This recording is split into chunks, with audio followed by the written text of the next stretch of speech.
Je voudrais ce matin partager avec vous la lecture de quelques versets dans l'épître de Paul aux Galates et au chapitre 5. Je voudrais partager sur un sujet que vous avez certainement lu, je l'espère, en lisant la parole. Nous allons voir ensemble ce que sont les fruits de la chair, ce qu'est le fruit de l'esprit, les dons de l'esprit aussi. C'est important parce que la parole de Dieu nous enseigne et nous instruit sur toutes les réalités dans lesquelles nous vivons les uns les autres.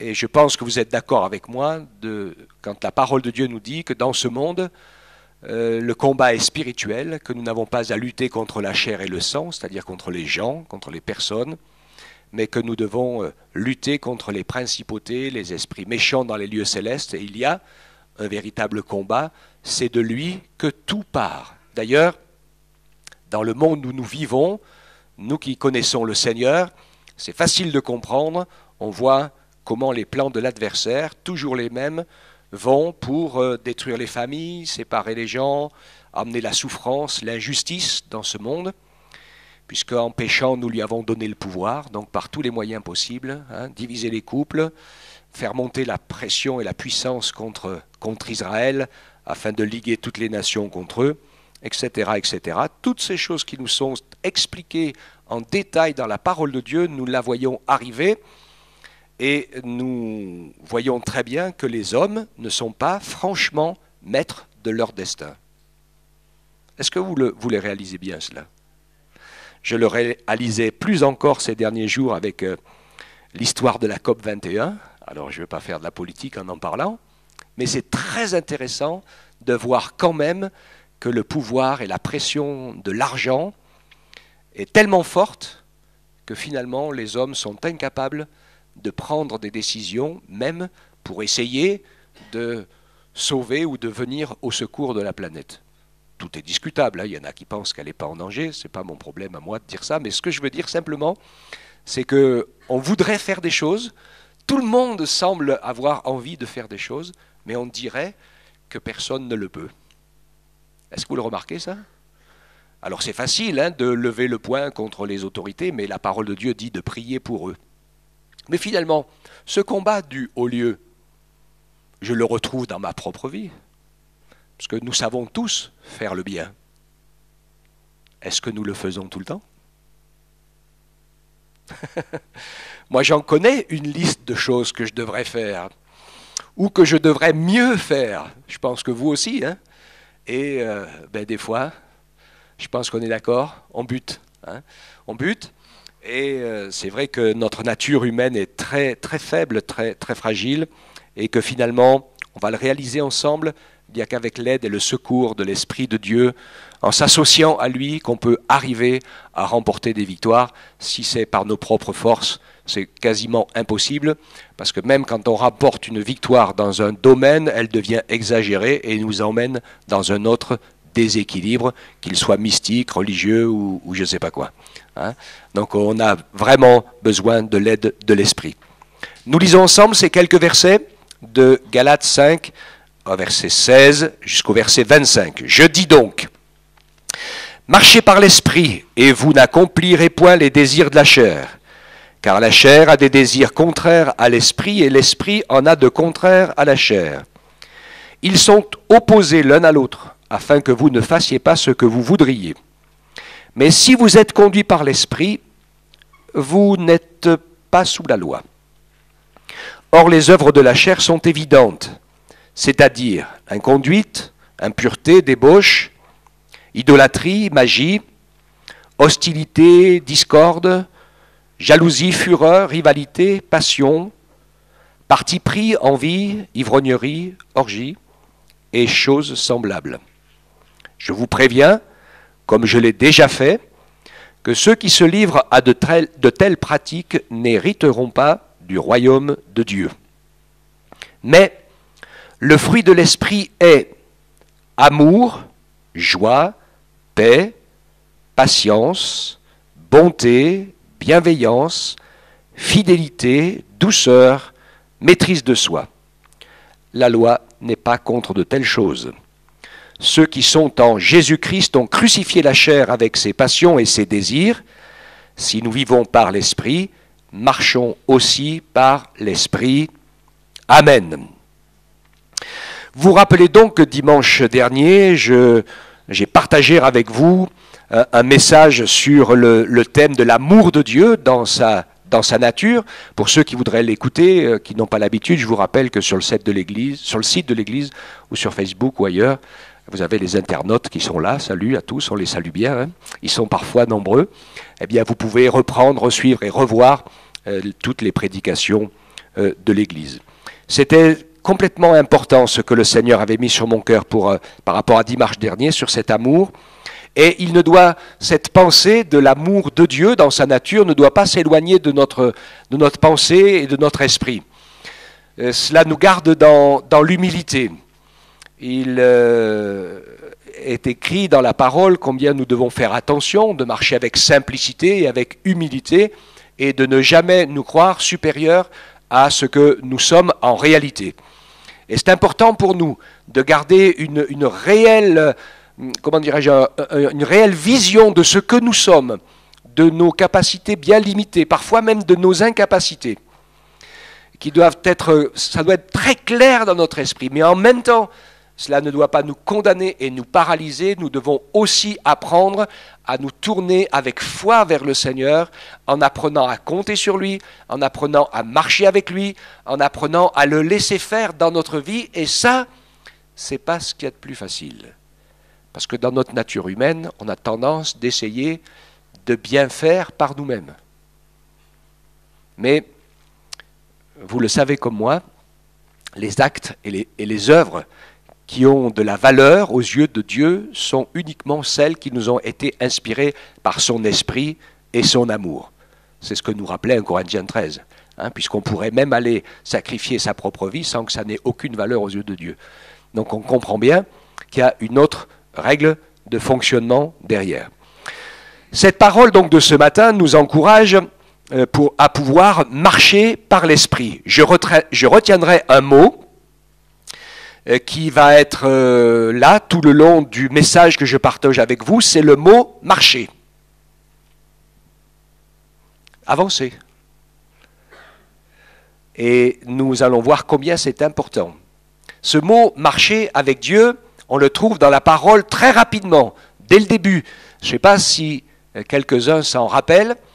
Il y a deux personnes assez significatives avant le déluge dont il est dit de cela.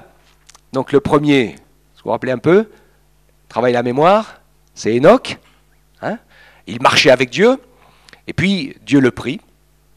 Il est un peu le symbole de l'Église et de l'enlèvement de l'Église. Et puis le deuxième, qui est le symbole du peuple d'Israël, qui traverse le grand jugement et qui se retrouve pour l'entrée dans des 1000 ans de règne de Christ, Noé marchait avec Dieu.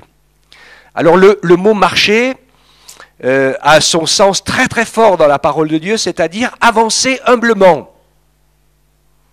Et il met en évidence deux défauts qu'il ne faut surtout pas, c'est s'arrêter ou courir trop vite. Alors je sais que Paul, à un moment donné, dit « je cours dans la carrière qui m'est offerte ». Mais on comprend que pour Paul, qui servait Dieu par un ministère apostolique pour ouvrir des églises, donc il y avait des moments où les portes étaient ouvertes et il savait que là, dans ces moments-là, il fallait courir parce que des fois, dans certains pays où des missionnaires sont allés, parfois les portes ne sont pas restées ouvertes longtemps. Et donc il a fallu faire très très vite. Plusieurs des missionnaires le sentaient et parfois, au bout de 3-4 ans, juste les débuts des églises ont été plantés et les missionnaires ont été chassés. Ils ont couru tout ce qu'ils ont pu, mais Dieu a permis que par son esprit, le minimum soit fait pour que les gens du pays en aient compris et vécu assez pour déjà reprendre l'œuvre et la relever à leur propre compte. Donc si Paul courait, on comprend, à certains moments, dans des services que Dieu veut nous emmener à traverser les uns et les autres. Et moi, je l'ai remarqué à certains moments où le Seigneur m'avait mis à cœur d'aller voir quelqu'un et j'y ai pas couru.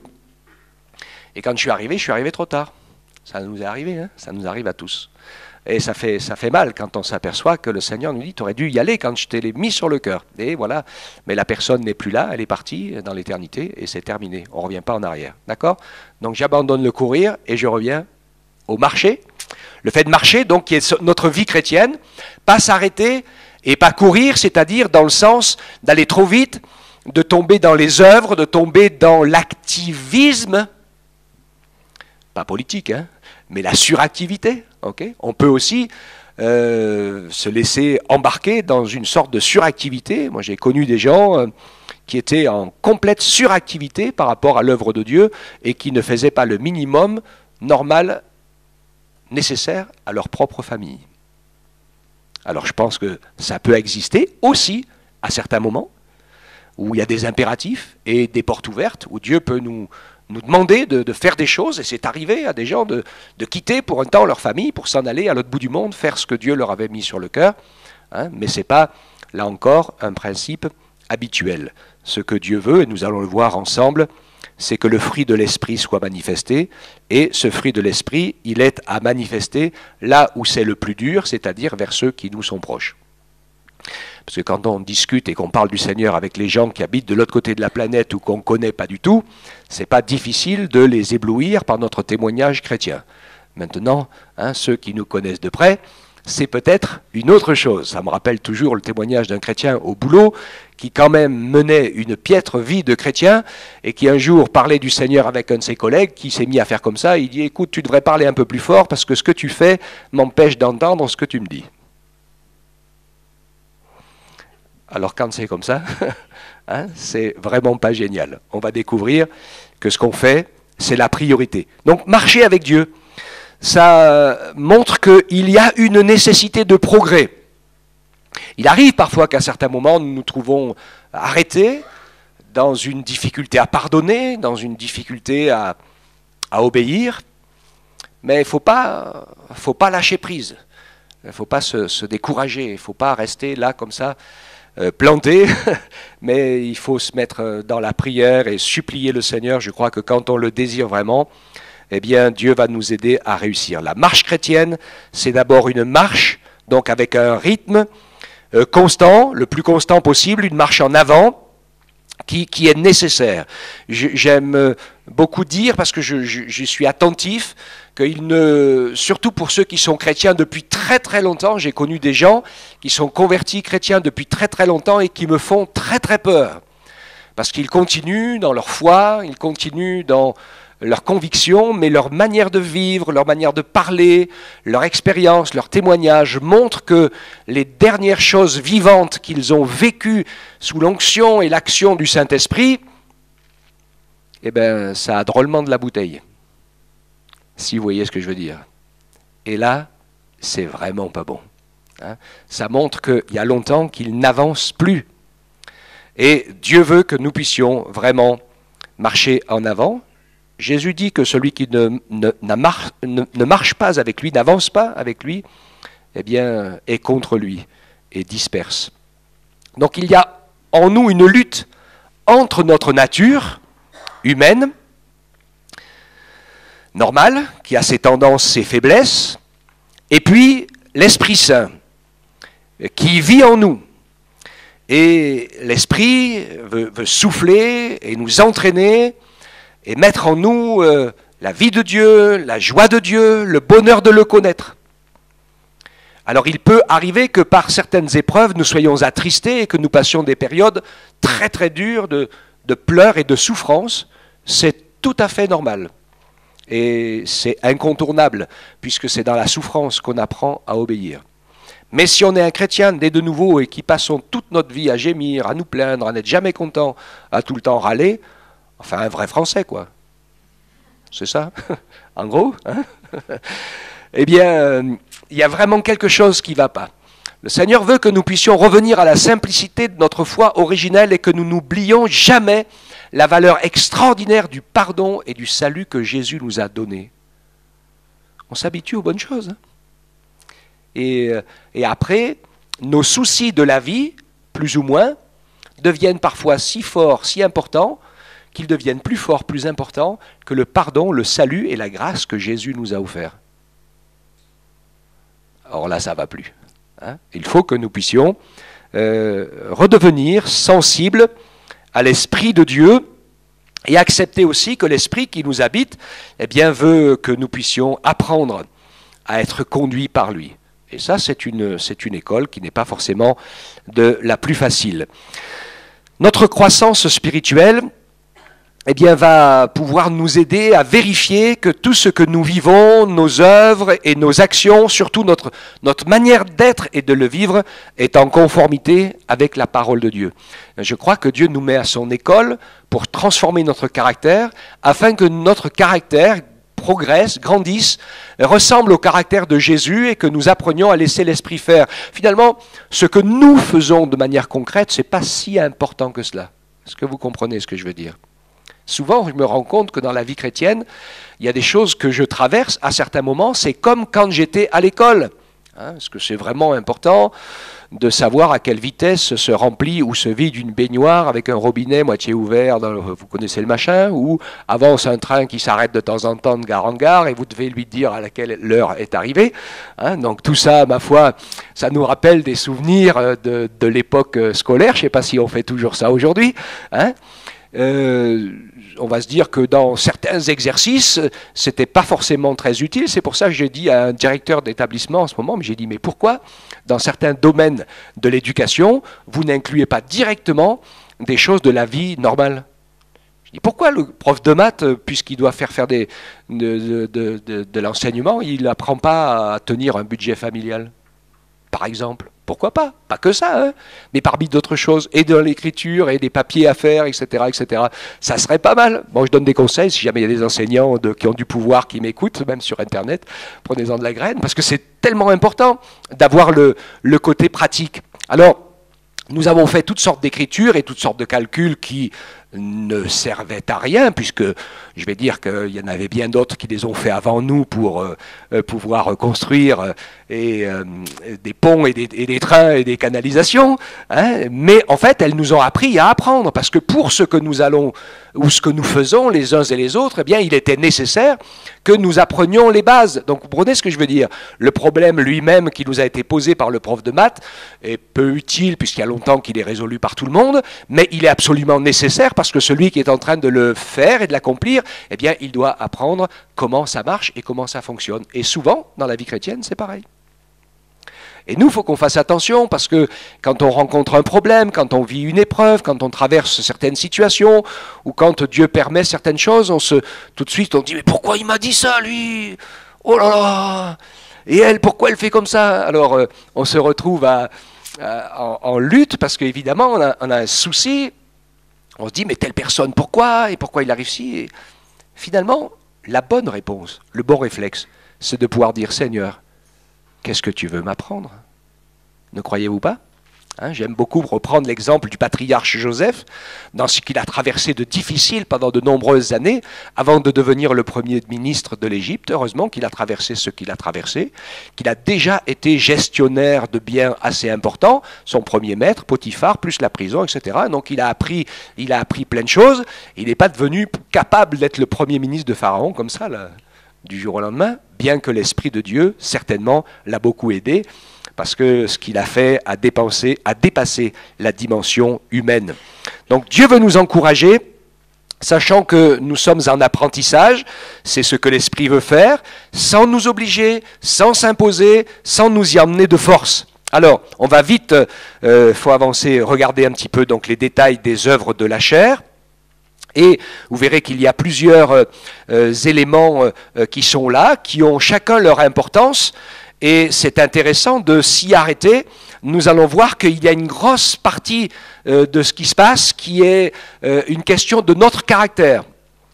La première partie, la plus importante que l'on trouve ici, c'est tout ce qui est lié au dérèglement de la sexualité et des sentiments, qui peut amener des dérèglements, des dépendances et des liens. Ça peut aller très très loin. Alors il le dit, hein, c'est évident, les œuvres de la chair, c'est l'inconduite, l'impureté, la débauche. Donc on sait que c'est ce qui a le plus de pouvoir sur les êtres humains, particulièrement les hommes, semble-t-il. Mais les femmes aussi, je pense, sur un autre côté, hein, qui peut être plus sentimental, mais qui finalement peut amener les mêmes dégâts. La nature humaine, elle est toujours déséquilibrée, et ce problème-là est un problème très important, car l'apôtre Paul ne dit pas qu'il y a des petits péchés, des grands péchés, des moyens péchés, mais il dit simplement que le péché de la chair, au sens de sexualité déréglée, est quelque chose d'embêtant, puisque notre corps est le temple du Saint-Esprit, et qu'ainsi nous péchons contre le corps, ou contre le Saint-Esprit, et contre le Seigneur. Et donc le Saint-Esprit, bien sûr, se retrouve attristé, et il ne veut pas partager l'habitation avec des choses qui sont anormales. Paul le dit en détail, hein, il dit, si tu couches avec une prostituée, eh bien ton corps, qui est le temple de Dieu, devient une seule chair avec la prostituée. Donc évidemment, ce n'est pas du tout des choses que Dieu veut, parce qu'il sait que c'est la porte ouverte à toutes sortes de choses dramatiques, et toutes sortes de liens, toutes sortes de souffrances, toutes sortes de problèmes graves que le Seigneur veut nous éviter. Il y a beaucoup de gens, c'est important, hein, ils ont toujours l'impression que Dieu a donné des ordres juste parce qu'ils étaient difficiles à suivre. Mais Dieu a donné des ordres parce que c'est lui qui nous a construits. Et il sait comment notre nature doit fonctionner. Et selon ce que dit sa parole, c'est vraiment le meilleur moyen et le meilleur équilibre pour notre fonctionnement. Une vie sexuelle, normale, oui, mais dans le couple et dans le mariage, parce que ça fait partie de la construction morale, spirituelle et physique, pour que tout se passe bien, que ce soit une bénédiction, un enrichissement, et pas des liens, une destruction, voire des gens qui se retrouvent possédés en faisant n'importe quoi, et tant d'autres choses. Quand on voit les liens terribles de la pornographie, c'est complètement destructeur. Vous avez quelques documents qui en parlent là-bas. Hein, c'est vraiment quelque chose qui fait exploser le cerveau. Donc c'est le premier élément sur lequel Paul insiste, et il veut nous aider à pouvoir ainsi apprendre la maîtrise de soi, l'obéissance et la fidélité, et je peux vous garantir que Dieu nous donnera ce que nous avons besoin, car il nous connaît. Mais par expérience et par apprentissage, je réalise que la plupart du temps, il nous demande de lui offrir en sacrifice et sur l'autel ce qui pourrait être le plus important pour nous. Il faut qu'on lâche prise, même dans ce domaine. Parce que si on ne lâche pas prise, un jour ou l'autre, la passion peut nous retrouver. D'accord ? Et puis, une fois que le Seigneur nous a donné la victoire, eh bien, il nous permet de vivre une vie normale. Le deuxième élément des œuvres de la chair, c'est le surnaturel des ténèbres. Le surnaturel des ténèbres a deux directions. Je vais commencer à l'envers, juste pour ça, puisqu'il est parlé d'idolâtrie et de magie, donc je vais aller vers le côté magie. Donc on sait que ici, c'est tout ce qui est surnaturel dans le monde des ténèbres. Oui, la parole de Dieu dit que le diable, sur la fin des temps, sera capable de faire des miracles jusqu'à séduire les élus si c'était possible. Donc ces choses surnaturelles seront fortes et puissantes, et personne ne sera capable de dire si ça vient de Dieu ou pas de Dieu, sauf ceux qui connaissent le Seigneur et qui donc connaissent sa signature. Et la signature de Jésus, c'est qu'il ne fait pas de miracles gratuits pour épater la galerie. Jamais. Une œuvre surnaturelle que le Seigneur fait, elle est toujours pour toucher un cœur, une vie, la bénir, la délivrer et la changer. On est d'accord avec ça? Et l'adversaire fait des trucs inutiles, parfois dangereuses, et parfois, bien sûr, aussi pour lier les gens, ceux qui consultent les diseuses de bonne aventure ou qui lisent l'horoscope. Vous vous mettez sous le pouvoir de ces gens qui ont écrit, d'esprits qui ont inspiré ces choses-là, et il va vous arriver ce qui est écrit, et ce qu'on vous a pronostiqué, ça va vous arriver, alors que ça ne vous serait jamais arrivé si vous n'y étiez pas allé. Est-ce que vous comprenez ce que je veux dire? C'est très important ça. Le mensonge de l'adversaire, il dit « Ah oui, oui, il m'a dit des choses que j'avais fait ». Ça, c'est pas difficile, parce que l'adversaire, il voit dans le passé certaines choses, il voit pas tout, hein. Mais il voit certaines choses. Et les gens, par cela, eh bien, ils croient qu'ils voient aussi dans l'avenir. Ils ne voient pas dans l'avenir. il téléguide l'avenir pour la puissance d'un esprit qui va emmener les gens après en général. D'accord? Petit à petit, dans la descente, c'est la même chose pour ceux qui vont chez les guérisseurs, qui se retrouvent sans s'en rendre compte, hypersensibles à la dépression nerveuse et complètement étanches à l'annonce de l'évangile. Moi je les vois ici, hein, ceux qui ont l'habitude de consulter les guérisseurs, quand je commence à prêcher l'évangile, ils s'endorment instantanément. Toutes sortes de choses comme ça, hein, qui sont faites, qui sont côté ténèbres. Et après je vais aller côté idolâtrie. On est dans le mysticisme. Et là, attention. Attention, parce que le mysticisme, on le retrouve dans le milieu religieux. On trouve les gens qui font toutes sortes de choses, voilà, plus ou moins ésotériques, plus ou moins inspirés. Enfin, ils pensent qu'ils sont inspirés, mais qui sont non conformes aux Écritures. Moi, je suis désolé, il y a des gens, même chrétiens, qui disent, voilà, on a été conduits, on a fait des choses, voilà, Dieu nous a conduits là. Alors j'ai lu les témoignages, des choses qu'on m'a passées dernièrement et tout. Moi, je ne dévisse pas de la parole de Dieu. Dans la parole de Dieu, dans l'évangile de Marc, au chapitre 16, il est écrit « Voici les signes qui accompagneront ceux qui auront cru ». Donc si Dieu nous inspire pour faire quelque chose, ce qui est fait va correspondre aux signes qui sont écrits dans la parole de Dieu. Voilà. Hein? Ce n'est pas du vent, ce qui est écrit dans la parole de Dieu. C'est une réalité. Et on prie et on travaille pour y arriver de plus en plus. Okay? Donc attention à cette idolâtrie, qui est ces choses mystiques, même qui existent au travers de nous, de chez nous parfois. Les gens sont superstitieux, même chez nous, il faut qu'on fasse attention. Il y en a qui ouvrent leur Bible comme si c'était un horoscope biblique, quoi, au hasard ou n'importe quoi. Alors de temps en temps, ce que je vous dis ici, il n'y a pas de loi parce que Dieu fait ce qu'il veut. Et parfois, ça peut très bien se passer comme ça. Mais quand ça devient une habitude et que chaque jour, il me faut mon petit truc d'adrénaline pour savoir où je vais dans la journée, ce n'est pas un principe. Dieu veut nous apprendre à marcher par la foi. Et de temps en temps, quand il y a quelque chose de précis, eh bien, il nous le dit et il sait vraiment nous parler. Et un jour, il y a quelqu'un qui est venu me voir et qui m'a dit « Le Seigneur m'a montré, pour vous, il va avoir ceci, ceci et cela. » Ben, je dis « Écoute, le Seigneur, il est assez grand. S'il veut le montrer que c'est pour moi, il va me le montrer à moi. Et si tu me le dis, ça confirmera ce que Dieu m'a montré. Mais si tu me dis un truc que Dieu ne m'a pas montré, tu peux le garder pour toi, ça ne m'intéresse pas. » Il faut voir les dégâts qui ont été faits avec ça. Hein. Combien de fois j'ai reçu dans mon bureau des gens, ils disent « Ouais, on m'a été prédit que j'aurais un grand ministère, machin chose. » Et puis le gars, il vivait dans l'adultère. Il explosait en vol, quoi. Et j'ai dit « Est-ce que tu as ressenti à un moment donné l'appel de Dieu dans ton cœur ?» Il dit « Ah ben non, on m'a dit que... » Si Dieu veut te faire quelque chose, il va te le dire à toi. Et puis si tu n'es pas rassuré, il va envoyer quelqu'un d'autre qui va te le dire aussi, donc ça va te confirmer que c'est bien à toi qui parle. Ok, hein? Mais ne te laisse pas conduire parce que les autres ont inventé à ta place. Ok, pour l'idolâtrie, il faut qu'on fasse très attention. Donc, problème de comportement sexuel, problème donc de surnaturel côté ténèbres. Un autre problème qui est, et ça c'est très important, le mauvais caractère. Alors, défaut de personnalité,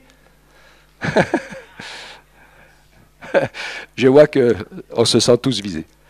Mais c'est très important. Hein. Vous avez les deux côtés qui est, donc le côté caractère qui est un défaut, ce qui manque dans notre personnalité, ou le trop fort ou trop faible. Alors, Dieu veut qu'on puisse vraiment, là aussi, saisir la paix. Apprenons à saisir la paix de Jésus. Jésus dit, je vous donne ma paix, pas comme le monde donne. Et la paix que Jésus veut te donner, elle vient de lui, et elle n'a rien à voir avec le fait que les gens soient d'accord, pas d'accord avec toi, etc. Quoi qu'en fait, finalement, le fait qu'on soit d'accord ou pas d'accord va mettre en évidence notre paix. Ok ? Apprenons à ce que la paix de Christ ne soit pas liée à ce qu'on fait ou ne fait pas pour le Seigneur. À l'extrême, on peut arriver à tomber dans le piège de gens qui ont fait plein de grandes œuvres surnaturelles pour le Seigneur et qui se retrouvent dans la catégorie de ce que Jésus a dit, ceux qui diront Seigneur, Seigneur n'entreront pas tous dans le royaume des cieux. Seigneur, on a chassé des démons, on a fait des miracles. Jésus leur dit, je ne vous connais pas. Parce que c'est eux qui ont fait de leur propre volonté ce qu'ils avaient décidé qui était bon à faire pour Dieu, mais ils n'ont jamais appris à obéir et à faire ce que Dieu leur a demandé de faire. Et ce que Dieu veut, c'est qu'on apprenne à lui obéir. Amen. C'est prioritaire par rapport à tout ce qu'on fait. Il y a des gens qui, parfois, ils sont super rassurés. Ils disent « ça va être super quand je vais me retrouver devant Dieu, parce que tout ce que j'ai fait d'extraordinaire pour lui, alors ils se plantent 4 fois, parce que d'abord, aucun d'entre nous n'est capable de faire quelque chose d'extraordinaire pour Dieu, il n'y a que le Saint-Esprit. Hein. Je ne sais pas si vous êtes capable de convaincre quelqu'un de péché, vous, pas moi. Il n'y a que le Saint-Esprit. Vous n'êtes pas capable non plus de faire marcher un paralytique, pas moi. Non plus, ni de faire entendre un sourd, ni de faire voir un aveugle. Ça, il n'y a que le Saint-Esprit. Donc on ne peut pas se vanter de choses que le Saint-Esprit a fait. Et qu'il se soit servi de nous, tant mieux, il aurait pu tout à fait le faire sans nous. Mais il a décidé de le faire avec nous parce qu'il veut qu'on soit ses amis, il veut qu'on participe à son œuvre, il veut qu'on apprenne à être sensible à sa volonté. Mais c'est pas, vous voyez ce que je veux dire, hein, c'est pas la quantité, c'est pas etc., c'est pas d'en faire... non, ce qui est important, c'est de le laisser faire au travers de nous. Alors, ces problèmes de caractère. Quand on vise et recherche la paix de Dieu, ça va enlever beaucoup de choses qui sont du style de l'hostilité, la discorde, la jalousie ou les rivalités. Division, parti pris. Ok ? Parce que tout ce qui nous crée des problèmes, c'est que justement, notre paix dépend de ce qu'on fait, ou alors on se mesure aux autres pour savoir si on est à la hauteur, et combien d'entre nous voudraient parfois avoir la place que notre a, et ils passent des années dans l'animosité et la jalousie en se disant « je devrais », et puis finalement ils ne se rendent pas compte que le Seigneur leur demande de faire autre chose, et ils seraient super heureux s'ils le faisaient. D'accord avec ça? Donc en fait, se mesurer aux autres, c'est la pire de toutes les catastrophes. Le pire de tout, vous me direz, c'est de se mesurer à soi-même. Ça, c'est vraiment affreux. Mais bon. Hein. Alors, à partir du moment où nous nous écartons du fait de vivre une paix en Christ qui est seulement basée sur le fait qu'il nous a pardonné, sauvé et racheté alors que nous ne méritons rien, et que la seule œuvre qui est importante pour le Seigneur, c'est que nous nous engagions par la foi dans le baptême à le suivre et que nous devenions fidèles dans notre vie pour que notre vie soit réformée et qu'elle grandisse. Moi j'ai vu beaucoup de divisions, en fait, elles partent toujours d'un problème d'orgueil. On a découvert quelque chose que les autres n'ont pas découvert pour se mettre en avant, mais la plupart des choses, quand ces choses ne sont pas écrites dans la parole de Dieu, je peux vous garantir que c'est vachement dangereux. Ok? Donc, Dieu veut travailler notre caractère. Je le dis, la clé, c'est rechercher la paix de Christ, apprendre à sortir du chemin des mérites pour simplement apprendre à lui faire confiance. Et puis, la dernière famille des œuvres de la chair, qui sont la consommation de produits qui nous permettent, enfin, qui font entrer en dépendance. Ivrognerie, orgie, sont semblables. Donc, tous ces produits que le monde nous propose et qui fait que c'est vraiment destructeur, un ravage. Vous imaginez, quand je vois notre jeunesse d'aujourd'hui qui, à la fin des cours pour le week-end, s'enivre presque à en mourir jour après jour, hein, alors, ils se disent que ça va leur passer. Et c'est vrai que y a un certain truc comme ça. Alors j'ai lu beaucoup de livres sur des anciens alcooliques invétérés, enfin c'est les livres de ceux qui en sont sortis, ils sont rares, les autres sont tous morts. Et donc dans ces situations, ils disaient que dans leur jeunesse, ils ont vécu comme ça. Après, quand ils se sont stabilisés, ils ont trouvé un travail, une femme, des enfants, etc. Et donc tout s'est bien passé jusqu'à une grosse crise. Tout le monde vit des crises. Dans le couple, en famille, au travail. La grosse crise. Et qu'est-ce qui se passe quand la grosse crise arrive? Il retourne directement à la bouteille, à la clope, à l'herbe, à tout ce qu'on veut. C'est instinctif. Hein. Ça replonge. Et là, Au lieu de surmonter la grosse crise avec l'aide de Dieu pour pouvoir en sortir, c'est la plonger jusqu'à la mort, sauf si quelqu'un crie à Dieu pour être sauvé et délivré. Que Dieu nous fasse la grâce, donc, vous avez vu toute cette liste qui est là, on connaît bien ces choses, et on sait que sans l'aide de l'Esprit, il nous est, la plupart du temps, impossible de sortir de tout ça. L'apôtre Paul le disait, c'est ce que vous étiez, c'est ce que nous étions, beaucoup d'entre nous. Mais Dieu veut que nous puissions avancer, et par sa parole, que nous apprenions à fermer chaque porte où l'ennemi avait des droits. Et c'est vraiment important de demander pardon au Seigneur. Alors, je ne vais pas rentrer dans l'extrémité, parce que parfois il y en a qui sont un peu extrêmes là-dedans, hein, et qui passent plus de temps à essayer de délivrer les gens, qui sont toujours dans les mêmes problèmes d'ailleurs.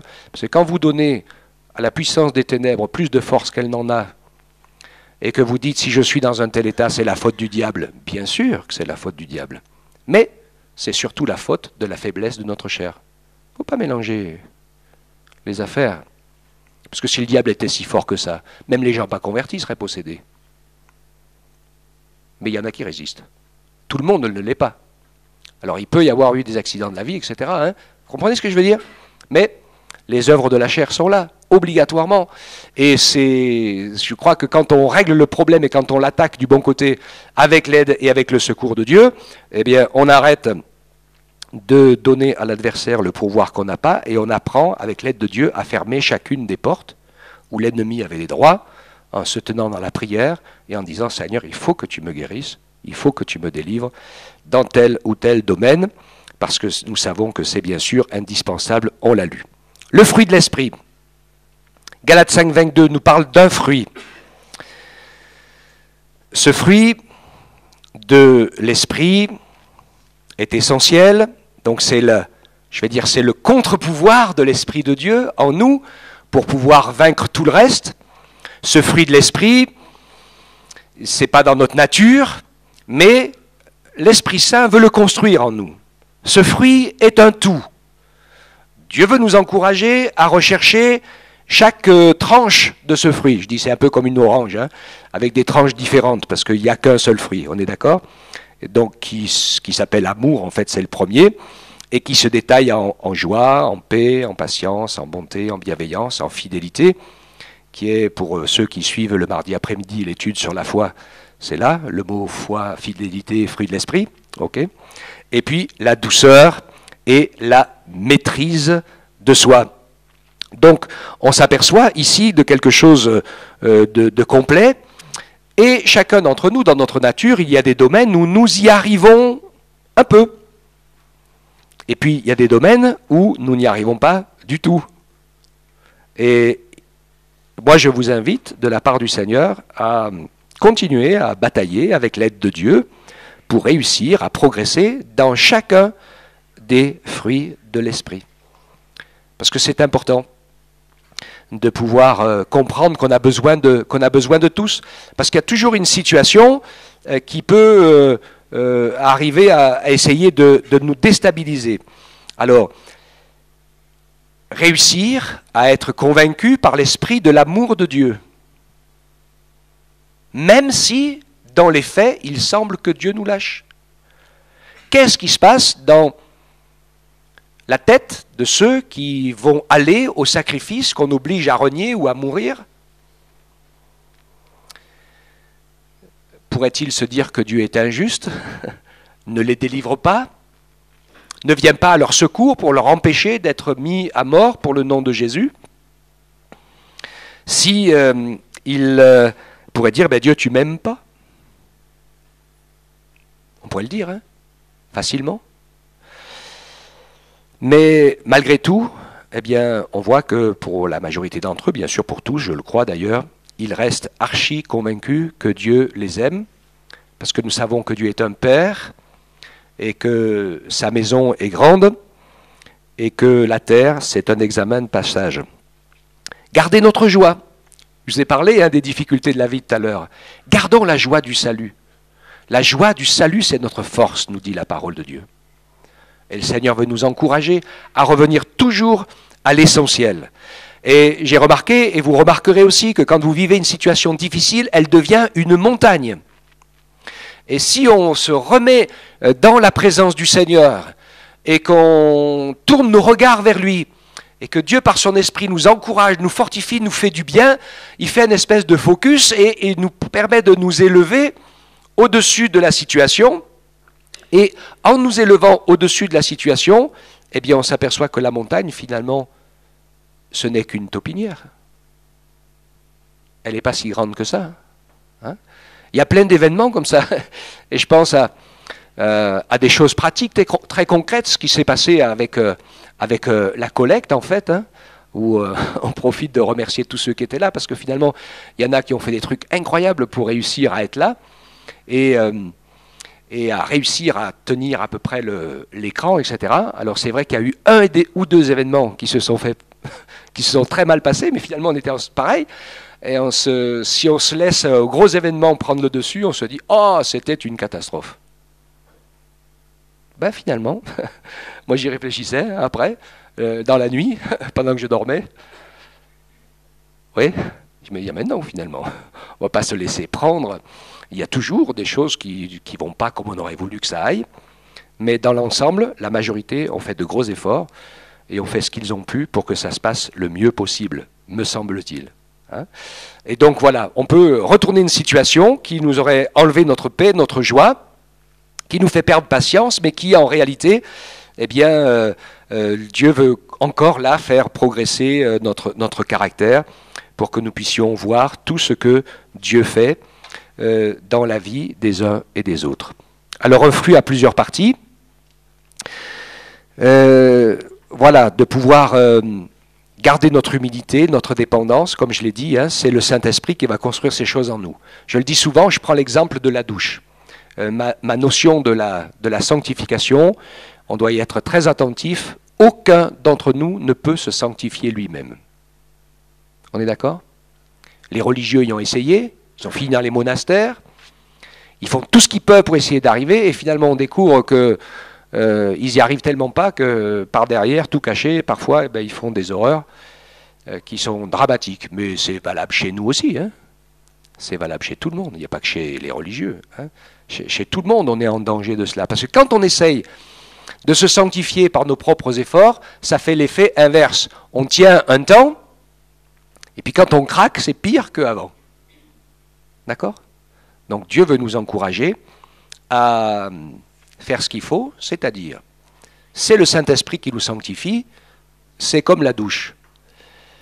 Moi, je ne suis pas l'eau, je ne suis pas le savon, je ne suis pas la douche, mais si je veux que ça me lave, je me mets dessous. C'est bête, hein? Mais c'est comme ça. Le savon, l'eau et la douche, c'est le Seigneur, son esprit, sa parole. Il a tout ce qu'il faut. La seule importance pour moi, pour chacun d'entre nous, c'est de nous mettre dessous.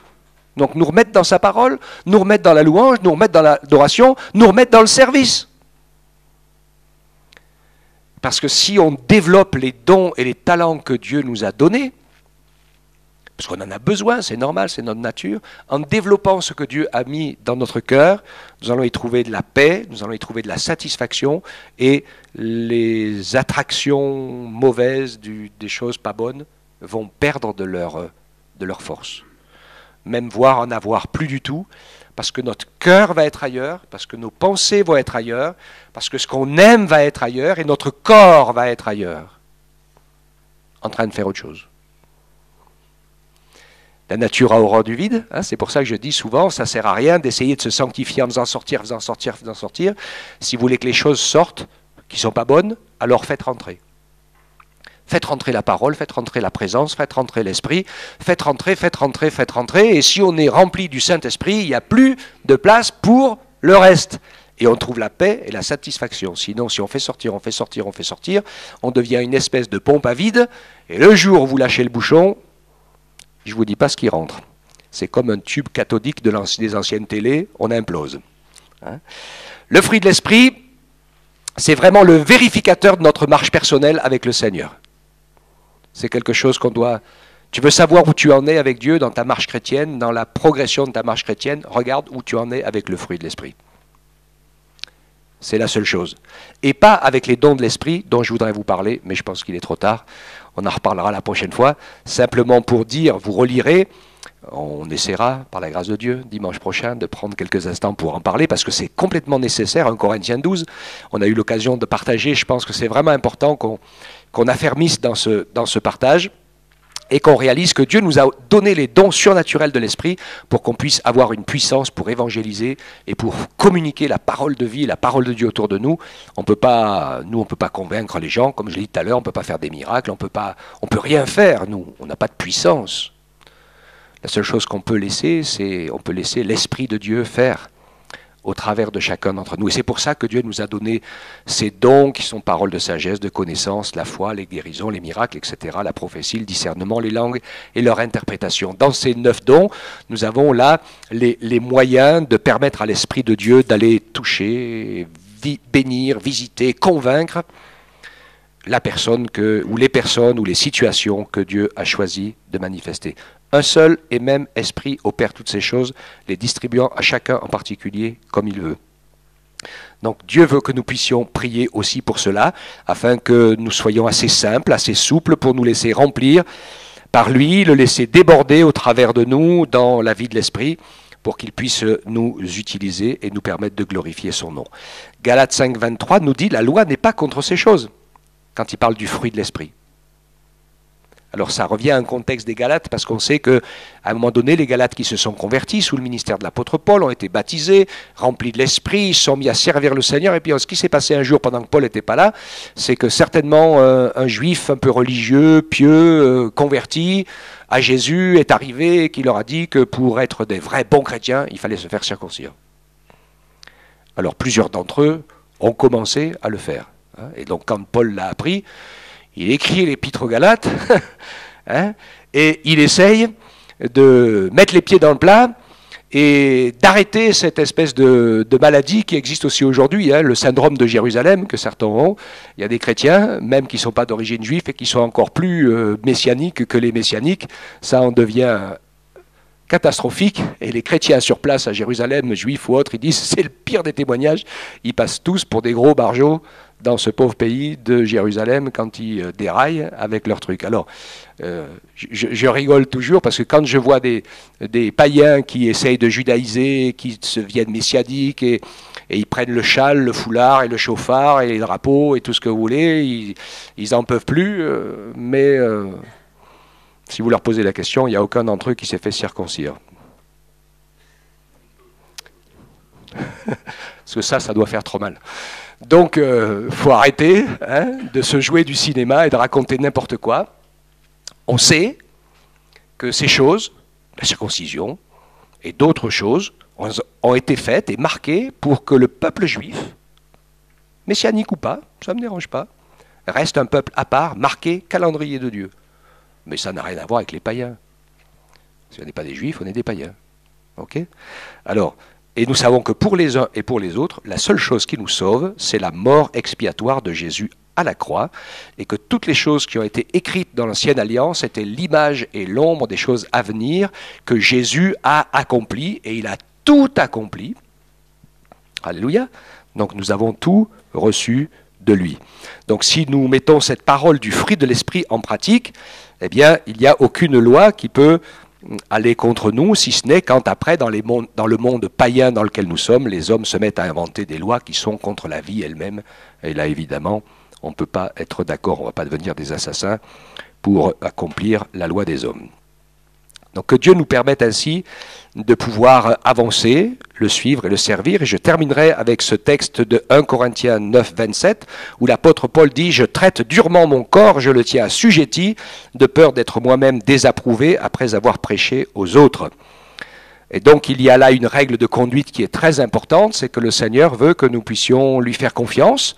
Nous sommes ce que nous sommes, que nous puissions regarder dans sa parole, mais ne croyez jamais qu'en donnant pendant un temps libre cours à vos passions et à vos envies, eh bien, la pression sortira et que vous en serez libérés. Parce que ça, c'est pas vrai, et c'est tout le contraire. Il y a des gens qui disent j'ai besoin de me défouler, et donc ils font un sport de combat, Et en faisant un sport de combat, ils se défoulent, ils sont très très contents, mais je peux vous dire que toutes ces personnes qui font ça, c'est sûr qu'un jour ou l'autre, dans 5 ou 6 ans, dans la rue, il y en a un qui va leur résister en face et ils vont le défoncer. Parce qu'ils en ont les moyens, parce qu'ils savent faire, et parce que ça fait longtemps qu'ils n'ont pas lâché la pression. Et ça va faire un carnage. Hein? Et donc Dieu veut qu'on apprenne le contraire. À se maîtriser, hein, à être prudent et à ne jamais, si on le peut, laisser la chair prendre le dessus, parce qu'un jour ou l'autre, elle demande sa revanche. Que Dieu nous aide dans sa grâce, hein, à lui faire confiance, à laisser sa parole agir, à prier pour que le fruit de l'esprit se manifeste en nous, à nous consacrer au service du Seigneur pour que les œuvres et les talents que Dieu nous a donnés, eh bien, nous apprenions à les mettre en action, que nous nous mettions physiquement, en réalité, au service du Seigneur, hein, que ça ne reste pas que de bonnes intentions, parce que ça ne va pas nous mener bien loin, mais à partir du moment où on prend du temps pour le Seigneur, eh bien, Dieu nous fait progresser. C'est important. Vous savez que ces derniers temps, j'ai beaucoup motivé pour la réunion de prière, mais c'est fondamental de pouvoir se déplacer, se retrouver, d'être ensemble en train d'intercéder. Combien de fois on l'a vu, on a pris des sujets de prière avec la réunion du jeudi après-midi sur lesquels on s'accroche dans la prière et on voit déjà des choses qui bougent. Et il n'y a rien à faire, hein. Il n'y a rien qui se fait sans la prière. C'est même pas la peine. Parce que c'est dans le monde de l'esprit que le combat se décide. Hein. Et quand la victoire est faite dans la prière, eh bien le reste suit après, derrière. Et Dieu veut nous encourager les uns les autres ainsi à pouvoir entrer dans ce monde spirituel et en y entrant de manière physique toute simple, en nous investissant pour le Seigneur, en permettant au Saint-Esprit de nous transformer dans notre caractère, de nous mettre en action au travail, au boulot en vrai, pas simplement quand on y pense et quand on a le temps, de nous consacrer corps, âme, avec nos biens aussi pour l'œuvre de Dieu. Il y a des personnes des fois qui ont passé toute leur vie dans la misère, ils sont toujours dans la misère, ils continuent d'être dans la misère parce qu'ils n'ont jamais donné à Dieu la part qui lui revient. Comme j'ai dit l'autre fois, hein, si vous gagnez 10 euros, il y a 1 euro qui appartient à Dieu. C'est même pas négociable. C'est comme ça. Et donc, on commence à être fidèle dans les petites choses, même apprenez-le à vos enfants. Parce que j'ai l'habitude, vous allez me dire c'est la dîme, c'est quoi? Quand vous regardez dans la parole, hein, les premiers chrétiens, vous verrez que c'est l'inverse. Hein. C'est que c'est pas la dîme pour Dieu, c'est que tout ce que vous avez appartient à Dieu. Les premiers chrétiens l'ont vu, hein, ils l'ont compris quand ils sont convertis, ils ont tout mis en commun. Alors c'était conduit comme ça, et ça se comprend, puisqu'ils ont été dispersés, ils ont tout perdu. S'ils avaient tout gardé pour eux, de toute façon, ils se seraient enfuis comme des réfugiés et ils auraient tout perdu. Au moins, là, ils ont tout vendu et tout mangé. Donc le Seigneur ne nous demande pas de faire une chose ou une autre, suivant ce que son esprit nous inspire. Mais nous ne devons jamais oublier que tout ce que nous avons, c'est Dieu qui nous l'a donné. Et nous sommes appelés à en être des gestionnaires fidèles. C'est pas pareil. On ne voit pas la même chose quand on les voit comme ça, quand on dit, bon, c'est tout à moi, et puis j'en fais ce que je veux, je vais réfléchir. C'est tout réfléchi, c'est rien à toi, c'est tout au Seigneur, et tu réfléchis pour faire ce qui est dans la volonté de celui à qui tout appartient. Alléluia. Et là, ça se passe bien, et on voit que Dieu nous bénit, multiplie, Dieu pourvoit, il fait grâce, on est vraiment étonné de voir ce que le Seigneur est capable de faire. C'est écrit dans son alliance, mettez-moi à l'épreuve, vous verrez, si je n'ouvre pas pour vous les écluses des cieux. Il y en a qui l'ont vécu ici, là? Vous pouvez lever la main? Mais c'est sûr. Ça, et d'autres choses, hein, où le Seigneur montre sa fidélité à nous, de nous attacher à ce fruit de l'esprit de manière concrète, de manière pratique, à nous d'apprendre à le servir ensemble, parce que la vie de l'Église, pour moi, c'est vraiment l'école de Dieu, qui travaille notre caractère, vraiment. Hein, c'est une partie incontournable du travail de notre caractère, parce qu'on ne travaille pas notre caractère quand on n'a qu'à faire au monde des païens, on leur pardonne tout, on leur excuse tout, parce qu'on dit qu'ils ne connaissent pas Dieu. Hein? Alors, je sais que il se trompe, hein, parce qu'on reste des êtres humains.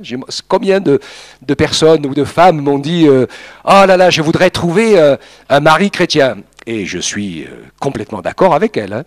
Et elles ont vraiment raison, parce que c'est vraiment la meilleure des choses de trouver un mari chrétien.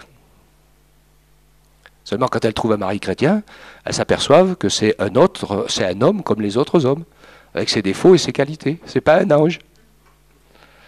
Oh, Elle se dit, des fois, j'aurais peut-être dû rester tout seul. Oui, bon. Ok. Non, non, non, on reste des êtres humains, on est d'accord. On n'est pas meilleurs les uns que les autres. On a besoin de la grâce de Dieu pour progresser. Et Dieu va nous aider à progresser ensemble. Mais il ne faut pas rêver, il ne faut pas vivre dans le monde des bisounours. Ça n'existe pas, ça.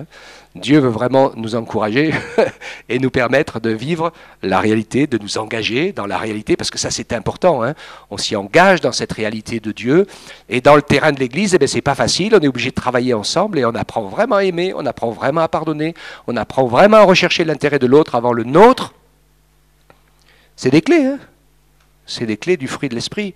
Et si on passe par cette formation de base, eh bien, ce que Dieu nous a mis sur le cœur se fera et s'accomplira en son temps, car Dieu fait toutes choses belles en son temps. Amen, que Dieu soit béni. On te loue et te célèbre ensemble de tout notre cœur, Seigneur. On te remercie pour ta bonté et ta fidélité. Vraiment, de tout notre cœur, nous te rendons grâce. Nous voyons ta grandeur et ta majesté dans nos vies.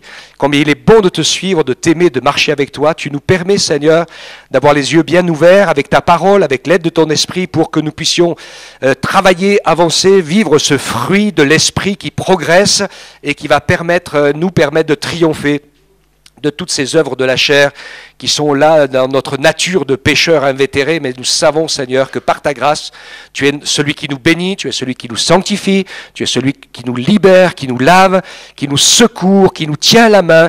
Et combien de fois, si tu ne nous avais pas tenu la main, il y a longtemps qu'on ne serait plus là, mais tu nous as promis d'être avec nous chaque jour, et vraiment nous voulons te reconnaître dans toutes nos voies, Seigneur, pour que tu puisses aplanir nos sentiers. Oui, Seigneur, que ton nom soit béni, que ton nom soit glorifié, honoré. Merci de bénir encore, Seigneur, ce qui va se passer cet après-midi avec nos frères et sœurs anglais, avec tout ce qui va se passer avec les enfants, avec tous ces gens qui vont venir à l'écoute de ta parole. Nous voulons vraiment que des cœurs et des vies soient touchés par ton esprit d'amour et de grâce, afin qu'ils puissent passer des ténèbres à la lumière, de la mort à la vie, qu'ils connaissent Jésus le Sauveur comme nous t'avons rencontré. C'est vraiment notre prière, notre désir. Et de toutes nos forces, nous te bénissons ensemble, Père, au nom de Jésus, notre Sauveur. Amen. Amen.